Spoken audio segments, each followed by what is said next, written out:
श्री स्वामी समर्थ. राज नावाचा एक तरुण त्याचं आयुष्य बदलण्याच्या उंबरठ्यावरती उभा होता. खूप पैसा खर्च करून त्याने एक नवीन बिझनेस सुरू केला होता.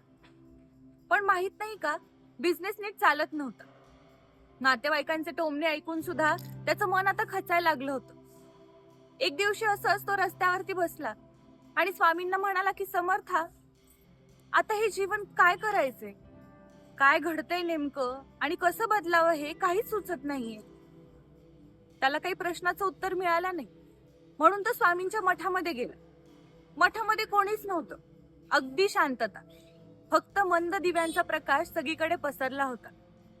त्याने डोळे मिटले आणि स्वामींना म्हणाला की स्वामी, आता तुम्हीच मला या सगळ्यातून बाहेर काढा, तुम्हीच मला एक नवीन दिशा दाखवा.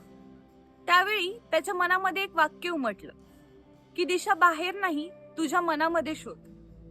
आणि त्या गोष्टी ऐकल्यानंतर त्याला हे जाणवलं की आता हा बिझनेस बंद नाही करायचा, ह्या बिझनेस मध्ये एक नवीन स्ट्रॅटर्जी वापरायची. आणि त्याने ते करून पाहिलं.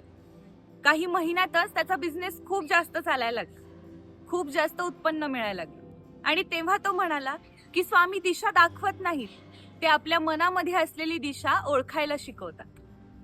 श्री स्वामी समर्थ.